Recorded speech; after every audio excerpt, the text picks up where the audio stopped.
ang mga kwento ng pag-ibig, kwento ng buhay at kwento ng pag-asa dito sa Barangay Love Stories. Love Stories. Sino-sino sa inyo ang mahilig pa ring pumunta sa isang library? Siguro dahil sa internet ay hindi ninyo na pinupuntahan ng library dahil isang click lamang sa search button sa World Wide Web ay makikita nyo na ang impormasyon na gusto ninyong malaman. Lalo na kung kayo ay may assignment sa eskwela. Kung babalik tayo sa panahon na wala pang internet ay makakasurvive kaya kayo sa loob ng library. Dear Papa Dudut, naghanda kami para salubungin ang pagpasok ng Y2K or Year 2000. 12 years old po ako noon at graduating sa elementary. Pagdating ng June ay bagong environment para mag-adjust na naman dahil high school na ako. Dahil sa binata na daw ako ay hindi na pwede ang maglaro. Kailangan ko ng kumilos nang naaayon sa edad ko. Teenager na kasi. 13 years old and ready to mingle. Ang pangalan ko po ay Fritz at certified millennial or Gen Y. To be specific ay Gen Y2. Naabutan ko ang pag-usbong ng teknolohiya sa internet at social media. At hindi ko po makakalimutan sa TV noon ang pag-atake sa Amerika ng tinatawag na 9/11 attack. Naalala ko na bumili pa nga ako ng newspaper at ginupit ko ang article tungkol sa 9/11 at idinikit sa bond paper na may printout ng margin at sumulat ng reaction noong second year high school na ako. Sa taon din na ito, una akong nagkaroon ng cellphone. Hindi pa uso ang smartphone noon. Isang araw ay pina-research ako ng teacher namin sa history tungkol sa major Asian belief system para sa reporting na gagawin ko. At dahil hindi pa accessible ang internet sa mga panahon na yon, ay ang library sa school ang takbuhan ko. Sa mga pahina na makakapal na libro mo, titingnan ang mga impormasyon. Mahirap ding maghanap sa library lalo na kung wala namang sapat na mga libro ang library. Lalo pat sa isang public school lamang ako nag-aaral, Papa Dudut.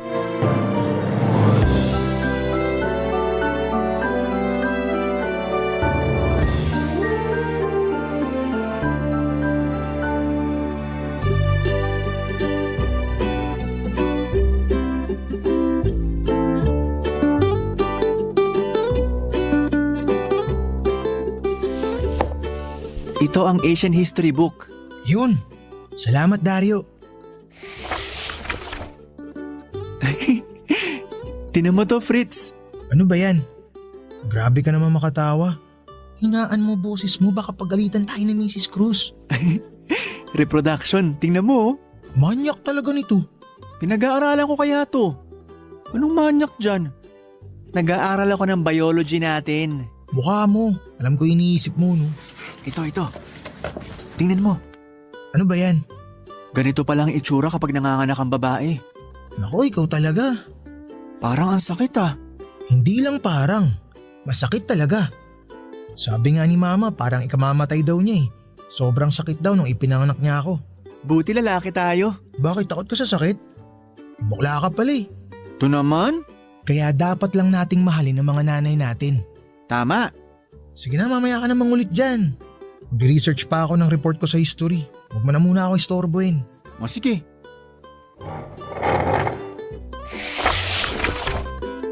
Asian beliefs, Hinduism.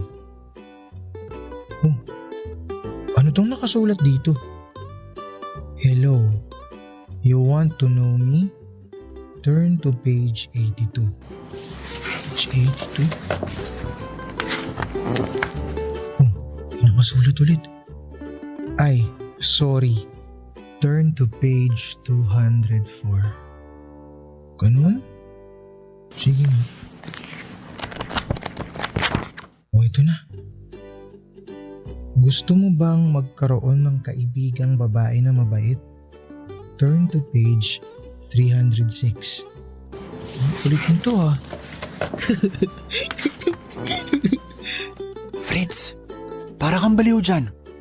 Bakit ka tumatawa? Ha? Oh, wala. Ito pa. Can you be my friend? Please write your answer sa page 555. Sige nga. Fritz, ano yung ginagawa mo? Bakit mo sinusulatan yung libro? Shh! Ka nga maingay. Fritz, bakit mo sinulat ang pangalan mo? Naku, bakit na nga yan? Mag-aral ka na lang ng reproductive system dyan. Vandalism yung ginagawa mo. Wala namang makakaalam kung hindi mo ipapaalam, di ba? Sige, basta libre mo ako ng pansit sa kantina. Ayoko nga. Wala akong pambili ng pansit mo. Kung ganun, Hindi kita bibigyan ng bond paper na may printed margin. Sige ka. ay biro lang. Sandali, itabi mo na muna tong libro para hindi makuha ng iba. Si CR lang ako. Kailangan kong jumingil. Uy, baka dahil yan sa reproductive system ha? Kulit kasi ni Dario, nasaan na nga ba ako? Ayun, tatanong ako sa kanya. Anong year level ka? Write your answer sa page 101. Ano yung sinusulat mo? Ha? Wala. Kanina ka pa dyan? Magda-drop call sana ako sa'yo pero hindi mo sinasagot yung cellphone mo. Naka-silent yung cell ko eh. Kumusta na ang reporting mo? Eto, nahanap ko na lahat ng kailangan ko. Kokopyahin ko na lang. Drop call kita mamayang gabi kapag may mga tanong ako. Sige. Kung mo silent yung cellphone mo laksan mo yung ringtone mo. Para magising ka talaga. Yung pati kapitbahay maririnig, ganon? Pwede rin.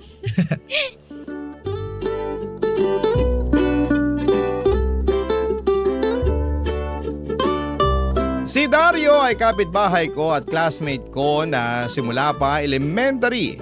Si Joy naman ay naging classmate ko simula first year. Nagtatawagan kami gamit ang drop call para walang kaltas sa load. Malas mo na lamang kung hindi mo matansya at lalagpas ay siguradong kaltas sa load mo. Wala kasing landline sina Joy at Dario kaya drop call talaga ang communication namin. Mahal kasi ang text, piso isa. At may restriction kung ilang characters lang ang pwede mong isend. At kapag lumagpas ay 2 piso na ang babayaran mo. Hindi pa uso ang unlimited text noon at wala pang pagtingi-tingin ng load na mabibili. Tuwing bakante ko ay pumupunta ako sa library para i-check ang bagong message na sinulat ng mystery friend ko sa campus. Hindi siya nagpakilala kung sino siya kaya lugi ako dahil sinabi ko ang full name ko, ang sa kanya kasi ay alias lang. Siya si Y2K Girl, Papa Dudut.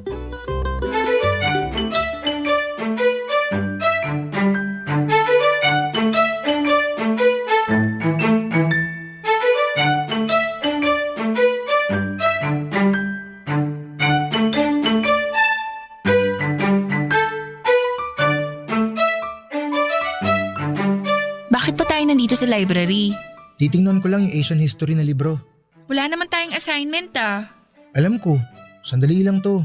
Dalian mo Oo, promise. Susunduin ako ng papa ko may pupuntahan daw kami. Oo, saglit lang, may titignan lang ako. Saan ba yun? Yun. Ang cute mo. Para akong airplane na nagka-crash sa'yo. Ay, kinikilig. Ano yan? Ha? Kapalitan ko ng message dito sa libro. Ano? Libreng text sa libro? Parang ganun na nga. Sino? Di ko nga alam eh. Y2K lang ang sabi niya. Patingin. Ang dami nyo ng exchange messages Binura ko na nga yung pangalan ko kasi alam naman niya kung sino ako. Huwakin na muna yung libro. May isusulat ako. Anong sinusulat mo? Sasabihin ko na parang love ko na siya. Ay, si Mrs. Cruz. Anong love? Bakit mo sinusulatan ng libro? Mrs. Cruz? Yes! Bakit mo sinusulatan ng libro? Akin na yung libro. Po? Akin na! Heto po. Hindi mo ba alam na ang ginawa mo ay isang violation? Kailangan mo magbigay ng explanation dito. Ma'am, At dito pa talaga kayo naglandian sa mga pahina ng libro? Mga batang to? Kailangan mong pumunta ng guidance office kasama ang mga magulang mo. pero ma'am. Ano pero? May kinalaman ka ba rito, Joy? Ma'am, wala pong kinalaman dito si Joy. Ako lang po ang sumulat sa libro. Ewan ko. Basta bukas after flag raising ceremony, pumunta ka sa guidance office kasama ang parents mo.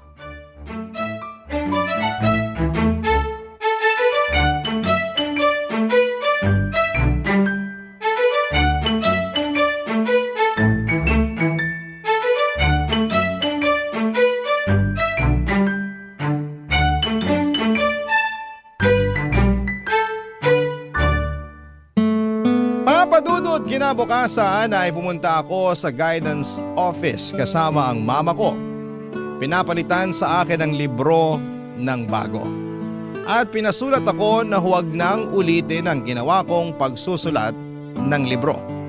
Nahuli na lamang ako ni Mrs. Cruz, Papadudot, ay hindi ko pa rin alam kung sino nga ba si Y2K Girl. Paano ko pa siya makikilala kung wala ng librong sinusulatan naming dalawa sa shelf ng library? Ibigay sa akin ang libro.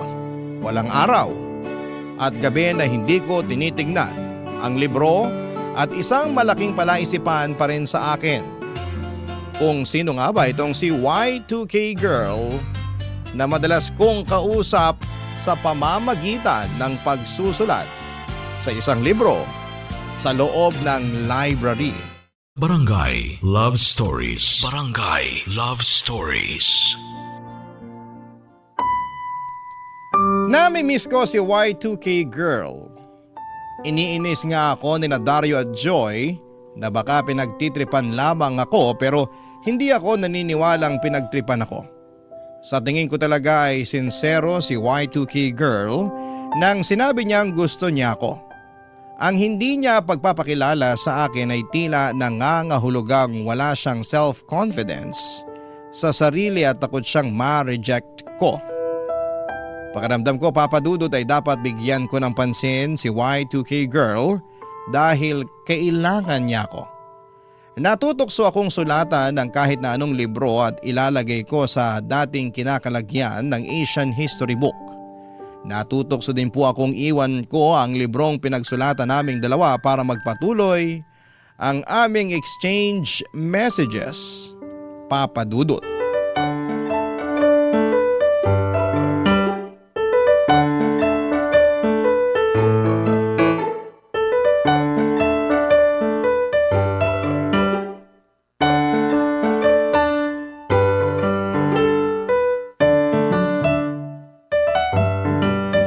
Aba, nandito si Fritz.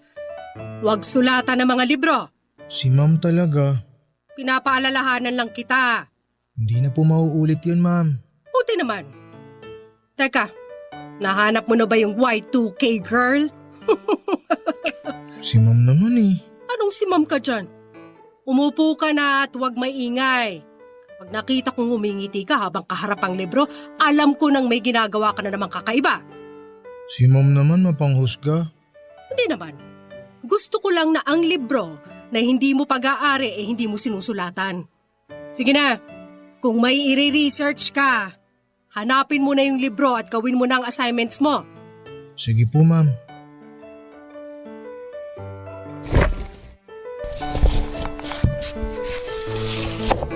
Fritz! Oh, Dario. Ano yung librong hawak mo? Sex education? Ay, nakita ko lang.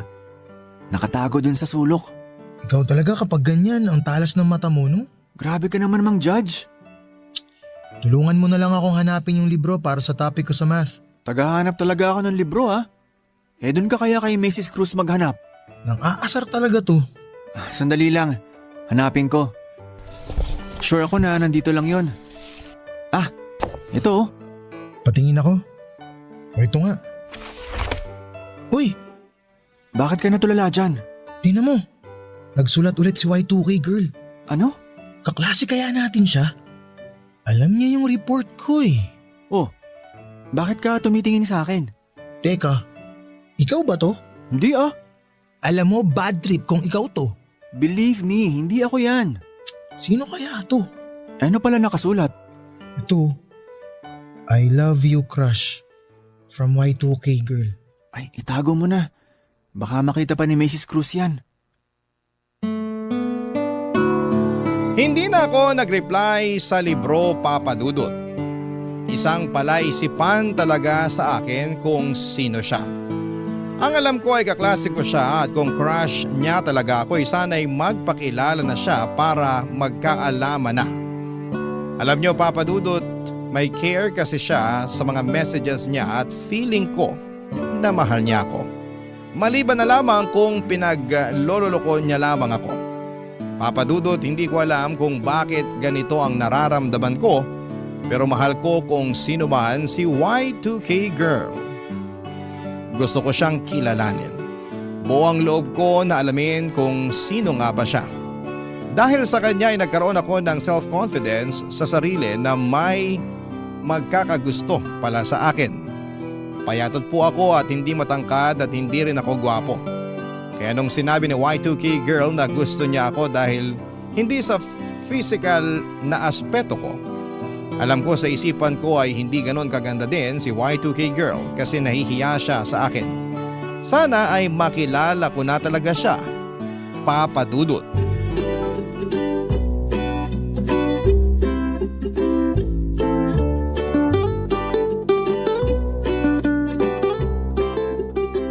Medyo mailap to. Hindi ko pa rin siya mahuli-huli. Huwag mo nang isipin. Kasi baka naghahanap lang siya ng tamang panahon para sabihin sa'yo kung sino talaga siya. Baka ganun, pero ewan ko. Mag-relax ka nga, para kang ewan dyan. Detective. Sino kaya siya sa mga kaklase natin, no? Sure ka talagang kaklase natin? Oo. Kasi lahat ng report topics ko doon siya nagsusulat. Kakaiba, lakas ng loob niya. Oo nga eh. Baka seryoso talaga siya sa nararamdaman niya sa'yo. Sa palagay ko nga. Sino bang pinaghihinalaan mo? Si Christine, si Amanda, at saka si Jana. Paano kung isa sa kanila si Y2K girl? Liligawan mo? Siyempre! Ganun? Ang bilis makasagot. Pero, paano kung iba? Walang ibang magkaka-interest sa akin. Silang tatlo lang ang suspect ko.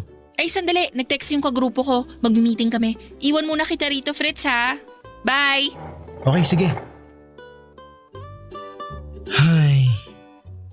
Sino kaya sa kanilang tatlo si Y2K girl? Fritz, bakit ka nandito? Parang pwede ka nang pumalit kay Mrs. Cruz.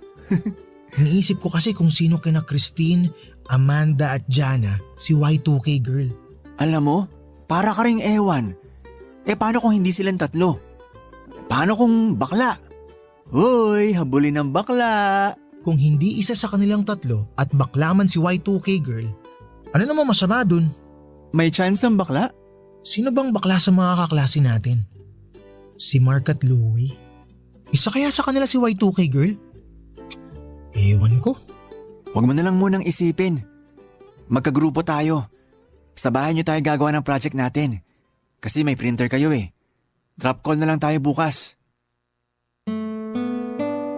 Akala ni na Dario at Joy ay wala lang ito, pero para sa akin ay mahalaga si Y2K girl. Paano kaya kung tama si Dario na nasa kanilang dalawa ni Mark at Louie si Y2K girl? Minsan ay naiisip kong nabaliwan na itong ginagawa kong parang detective kung sino talaga ang misteryosong Y2K girl na ito. Pwede kayang si Joy o pinaglololoko lamang ako ni Dario? Bahala na kung sino man siya. Basta gusto ko lang malaman ang tunay niyang pangalan sa likod nga ng pagtatago niya bilang Y2K girl.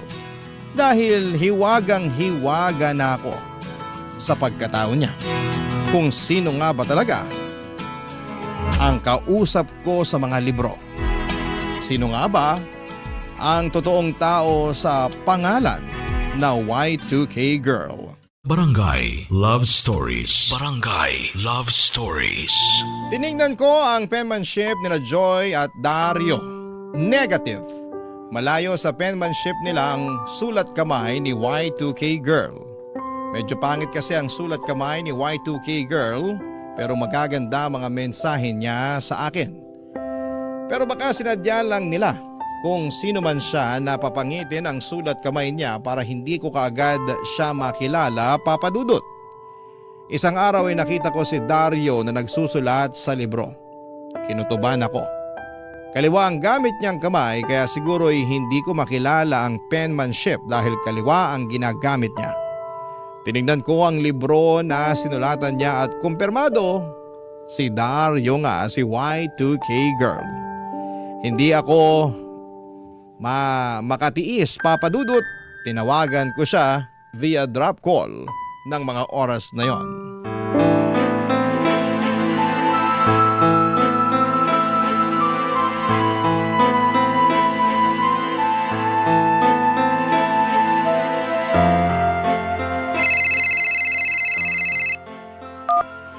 Nasaan ka? Nasa bahay lang. Pwede ba tayo magkita? Bakit?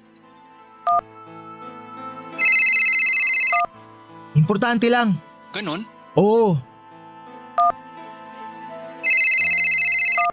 Saan? punta ako sa inyo. Bakit sa amin? Basta.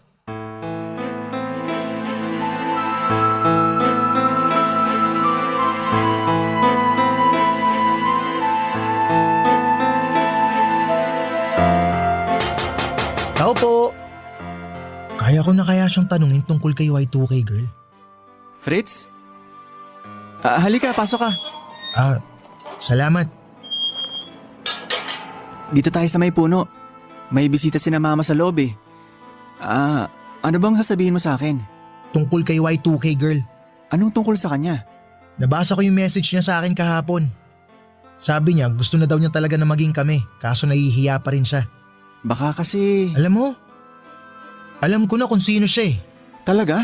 Oo. Dario, umaamin ka nga sa akin. Bakit mo ako binibiro ng ganito?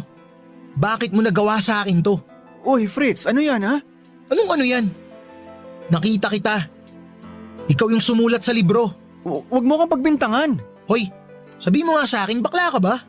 Kursunada mo ako? Ano ba yung pinagsusulat mo doon, ha? Hindi ako bakla. Hindi ako si Y2K Girl. Huwag ka na magkaila, nahuli na kita eh. Alam mo, naiinis ako sa pagmumukha mo. Nahuli ako ni Mrs. Cruz dahil dyan sa Y2K Girl mo na yan. Bad trip ako sa'yo. Bakit mo naisip na pagtripan ako ng ganito, ha? Ano bang nagawa akong kasalanan sa'yo? Bakit mo ba akong pinagmumukhang tanga? Basta hindi ako si Y2K Girl at hindi ako bakla. Anong pinagsasabi mong hindi ikaw? Nakita kita nagsusulat. Hindi ako bulag, no? Ano? Hindi ka talaga aamin? Isusumbong kita kay Mrs. Cruz. Fritz naman. Sabihin mo na kasi. Bakit mo ba ako pinagtitripan ng ganito, ha? Maming ka na. Malalaman din naman yan dahil sa penmanship eh. Sasabihin ko kay Mrs. Cruz na kaliwang kamay yung ginamit mo sa pagsulat. Fritz, huwag ka magsumbong. O yan. Inaamin mo na ba na ikaw yon? Ano kasi, yung una ako. Katuwaan pero may ibang sumalo pero ako pa rin na nagsusulat. Ano? Inuutusan niya ako magsulat para replyan ka. Sino nag-utos sa'yo? Bad trip naman o bakit ba umabot sa ganito? Basta, huwag mong sabihin na ako nagsabi sa'yo ha. Sino ba kasi siya? Napag-utusan lang ako para sumulat ng message ni Y2K Girl sa'yo. Tinatanong ko nga kung sino siya eh. Huwag niyo akong pinaglalaroan ng ganito ah. Crush ka niya. Mahal ka niya. Ang dami mo pang sinasabi. Sabihin mo na kung sino siya. Si Joy. Ano? Si Joy talaga si Y2K Girl. Alam nyo, ang labo nyong dalawa. Bad trip kayo. Para kayong tanga. Gumaan ang utak ko na hindi si Dario si Y2K Girl at hindi siya bakla. Hindi ko matatanggap na si Joy ang ka-exchange messages ko, Papa Dudut. Na siya pala si Y2K Girl kasi hindi ko talaga lubos maisip na may gusto pala siya sa akin. Hindi nga ako gwapo at hindi ko talaga alam kung totoo yung mga nakasulat doon o baka naman dinadagdagan lamang din ni Dario. Ang labo po talaga, Papa Dudut. At para matapos na ang lahat ay kinausap ko na ng harapan si Joy sa loob ng library habang may ginagawa siyang assignment. Hindi ko makuhang magalit sa kanya. May pakiramdam lamang ako na pinaglaruan niya lamang ako at hindi totoo ang mga nababasa ko at parang hindi sa kanya talaga galing yon. Pinigilan ko din na lumakas ang boses ko at mag-away kaming dalawa habang sinasabi ko sa kanya na alam ko na ang totoo dahil baka sa guidance office ang bagsak ko. Papa Dudut.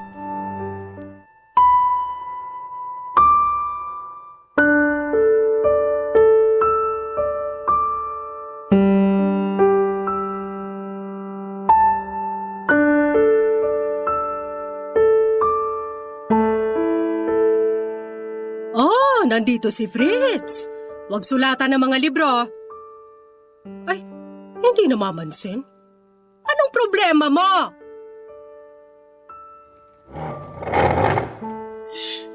Joy, mag-usap tayo.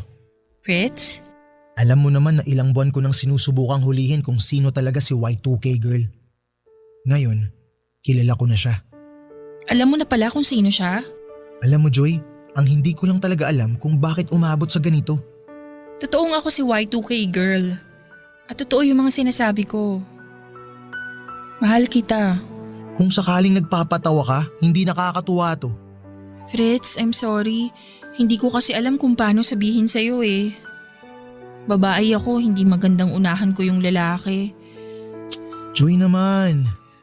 Alam mo, ikaw din naman ang may kasalanan eh. Kasi in-entertain mo si Y2K girl. Ano? Ako ang may kasalanan? Patawarin mo naman na ako. Nakakainis lang Joy eh. Magkaibigan tayo. Ang nakakainis, halos lahat pinagdudahan ko. Tapos ikaw lang pala yun? Natatakot nga akong sabihin sa yung direkta yung nararamdaman ko eh. Maliban na magmahal si Y2K girl. Natutuwa ako tuwing nakikita kitang binabasa mo yung messages ni Y2K girl. Nagniningning yung mga mata mo. Tigilan mo na nga yung Y2K girl na yan. Silence! Ang ingay niyo dyan! Sorry ma'am. Makaalis na nga. Fritz, sandali! Fritz! Bakit parang ang sungit mo? Aba, hindi ako pinapansin. Baka break na sila ng Y2K girl. Kabataan talaga. Hindi mo maintindihan.